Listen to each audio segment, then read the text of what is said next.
I've had a few requests to do a board setup / board setup buyer's guide. So I was thinking I'd go back over the past 2 years from when I was a very beginner all the way through to the present day and just review each of the setups I've purchased, go through the reasons that I bought the setup at that time, and most importantly, reflect upon whether buying that setup aided my progress, whether it was a good idea. This video comes with a bit of a disclaimer. Obviously, board setup is totally personal preference. One man's meat is another man's poison, not half. Okay, a bit of background history.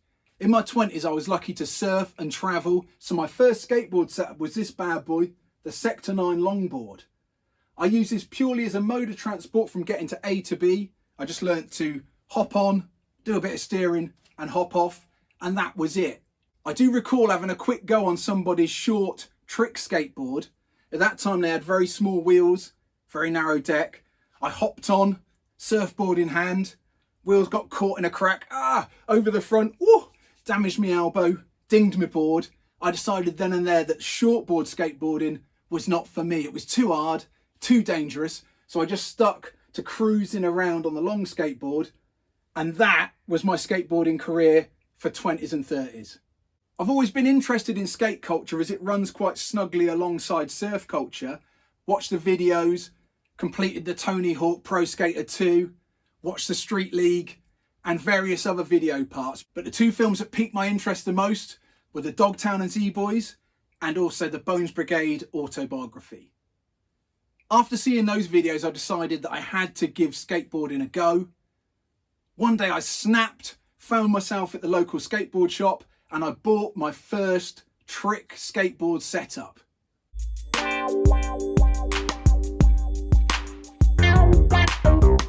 Okay, so here it is, the first skateboard that I bought on day zero. I had no idea what I was doing, so my decision was purely based on looks. This one looks like what I thought a skateboard looked like. It's a popsicle shape. The only other thing I had to base my decision on was whether I liked the graphics. So that's right, I bought my board purely based on the look of it and the graphic. Whew, we've all been there. I'd also seen a couple of videos that were saying that the beginner tricks that you first should learn are the ollie and the shove it and those sort of flat ground things. So I was thinking that these small wheels, 53mm, and this sort of narrow deck would really aid me getting those first few tricks.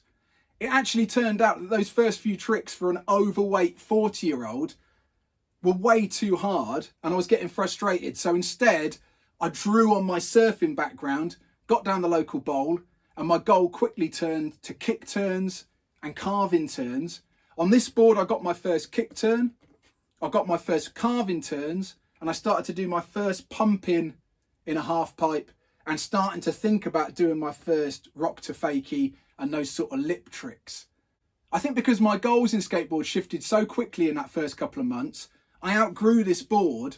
It wasn't really great for doing carving turns and also for doing that sort of more surf approach, but I wasn't really pursuing the ollie and the shove it, so I wasn't cashing in on the benefits of this board. A mate of mine got a reissue deck, 10 inches wide, had a quick spin on that. I was, whoa, yeah, this is amazing. Made all my kick turns, got a few carving turns. I was sold. So the next board I bought after this one was a 10-inch reissue deck.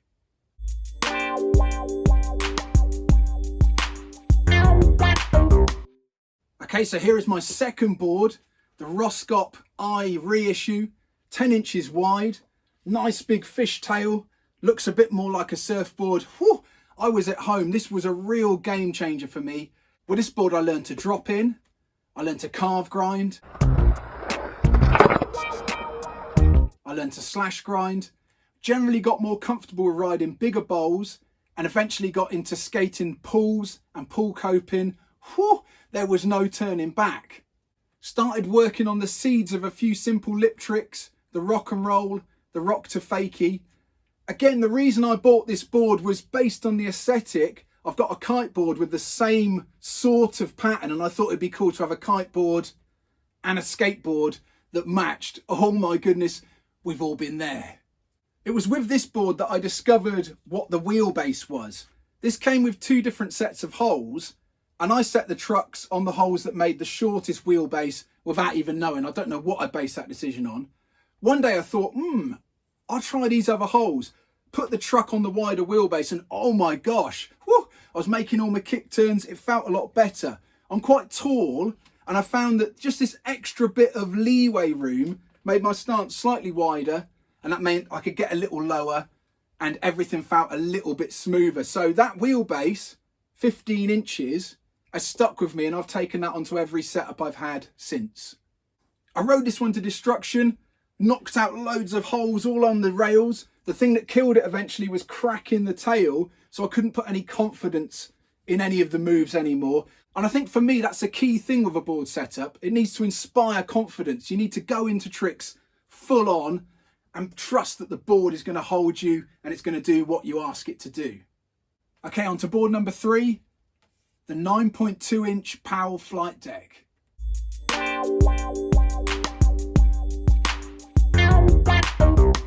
After watching the Bones Brigade documentary, I was quite in love with the idea of owning a Powell Peralta board, and they had just come out with the flight construction.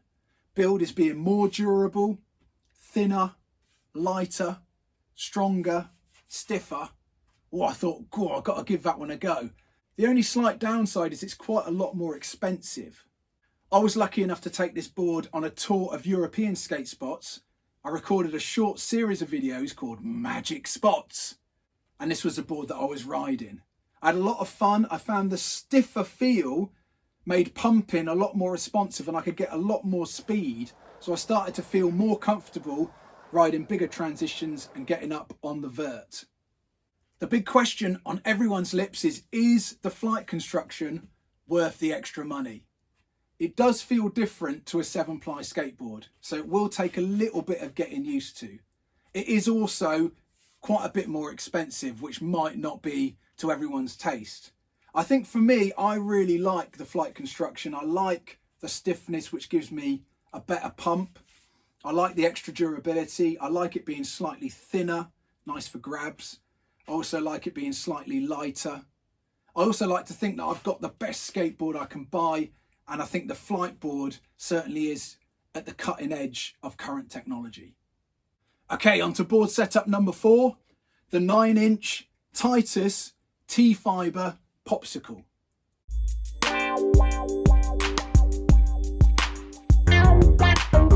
I was feeling more comfortable riding the bowls, so I started looking back to my original goal of learning some flat ground tricks. So I figured a popsicle shaped deck with a little bit more width than my original one might work nicely. 54mm slime ball wheels and these mini logo trucks which were lower down with no risers. I found when I hopped on this, it was really good. You could throw it about. It actually worked out really good for lip tricks because you can really pivot and it wasn't as heavy. My bowl setup had become a bit more specific to bowls, so bigger wheels, 60mm, independent trucks, risers, rails. So that setup was quite heavy, good for bowl riding and getting speed, but not necessarily the easiest thing to start throwing around when learning more intermediate bass tricks. This board's had an absolute pasting. The T-Fibre construction's held up well and it's still perfectly good to ride. I use this board in most of my Korf Mullen tutorial videos, and this one really helped me progress. I went from doing the rock fakie right through to more intermediate bass tricks and probably recorded about 20 videos with this setup. So the Titus 9-inch Popsicle, oh, not off. Okay, on to setup number 5, the Cape Town Skates Eco Spirit Deck.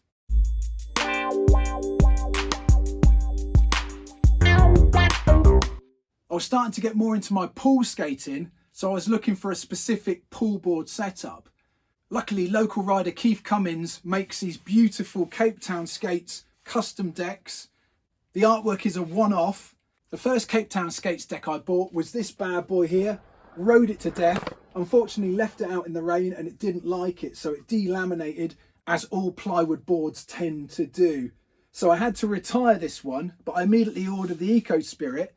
This has got Keith's special construction of using hemp cloth and eco epoxy. So this is very strong, very much like the flight deck, thinner, only 5 plies of wood, also a little bit lighter. And when you pump, you get a super amount of speed. I've got into the habit of fitting rails to my boards ever since I got the Roskopp. This is personal preference, but for me, I like being able to grab the board for airs. I like the way that it stops the board rocking side to side when you go onto a rock fakie or a board slide. It also reduces the friction for board slides, so you can go slightly longer. It sort of helps protect the board as long as you put them in on the right place. The downside of rails is they add a bit of extra weight. They slightly dampen that lovely sound of the wood hitting the coping for rock fakies and rock and rolls. They also cost a little bit of extra money. So whether you use rails or not is personal preference. I personally really like a little bit of rail.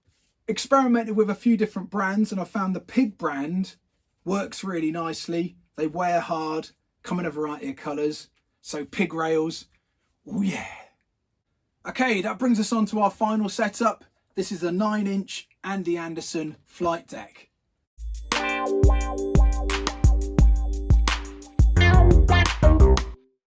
I was looking for an all-in-one setup that I could do a little bit of street, a little bit of bowl and a little bit of mini ramp on. And I noticed that Andy Anderson was pretty good at all of those. I also like the look of his deck. So when it came out, I made a beeline for buying one. This is 9-inch wide, but it's got the 15-inch wheelbase that I really like. It had all the specs that I liked and I liked the look of it. So it was a little bit of a no-brainer. Upon getting the board, I instantly liked it. It's got a lovely big tail like the Roskopp. It's got a really, really good concave that locks you in. The nose feels really good for nose grabs. And this is the board that I've used for all of my mini ramp tricks. I've got 55mm OJ wheels. I've got the low 159 mini logo trucks again, no riser. Really nice direct feel on the board. And also it's very hard to get wheel bite, just the way that the trucks are designed, so that inspires a bit more confidence. Just like my other boards, I fitted some Pig rails. The bearings I'm using are the Bones big balls. They're blue. I can highly recommend the big balls. They feel really great. They're very, very quiet, which says to me that they're pretty efficient because they're not kicking out loads of noise. I've owned all sorts of different bearings. Bones reds are pretty all right. I've gone right through to owning the Bones ceramic bearings, which cost quite a lot of money. And to be honest, I'm not good enough to know the difference. These big balls feel just the same. I think they're really hard wearing and they're only 25 quid as opposed to 100 odd for the ceramics. So big balls all the way. Another component is the deck grip. I've got on here some Grizzly deck grip. Feels quite good, nice and grippy, bit of sparkle to it. Woohoo! I have in the past experimented with a little bit of grip tape design. It's a lot of fun, but lately I'm really liking the clean look of black grip tape, uninterrupted, little bit of sparkle, not half. I think out of all my setups, the Anderson is the one I've progressed on the most. I recently did my 60 tricks in 60 days video on the Anderson. I think it really helps maneuverability, but it's still wide enough. I'm quite big, so it's good and stable. I tried to set up at the local bowl and I was really hoping that this would be the one board that fits all. But with my skill level, I couldn't quite get the tighter trucks, the lower trucks with the smaller wheels to work as well as my risers with the independent trucks and the larger wheels. So I got another Anderson deck to keep the feel and the footprint exactly the same, and then just attached my bowl riding setup onto it. Okay, this is the second setup optimized for bowl riding. So it's got the 60mm wheels on it. It's got the big ball bearings again. Oh yeah. My current truck setup is independent 159s with a 1/4-inch riser, set nice and loose for carving turns in the bowl. And then the mini logo 159s set slightly stiffer for riding the mini ramp. And both of those have just got their standard bushings they came with, medium, just to give you that resistance. Again, I've fitted the Pig rails, and this one rides really nice in the bowl, but it's a little bit heavier and it rides a little bit higher. So it's not necessarily as easy for doing mini ramp tricks. It's more suited to bigger transitions, going fast, carving tight. Okay, that's it for this video. Looking back, were there any things that I'd change on that journey? I think I could probably skip getting the street board as a starter board. I could have gone straight to the Roskopp, and I think that would have aided me doing my surf turns, but I didn't at that time know that I wanted to concentrate on bowl and transition. I thought it was going to be a little bit more flatland tricks. I'd watched those videos, they told me I should do ollies and shove-its. So that was probably the right board for what I wanted to achieve to start with, but that quickly changed. So the Roskopp was a real game changer for the carving. The flight deck was a real game changer to get more speed and durability. The Cape Town skates deck was really good for getting specific about a pool skating setup. Having a slightly wider Popsicle board definitely aided my progression. And landing on the Andy Anderson, it's probably the best of all things. It's sort of a Popsicle style thing, but it's still slightly shaped. I love the look of it. I love the feel of the concave. It's durable. It's light. I'm going to stick with this for the foreseeable future. My rationale is to try and standardise my footprint, get used to riding one board. Hit me up with what your current setup is in the comments below. As ever, my name's been John Bishop, and I'm a middle-aged guy learning how to skate.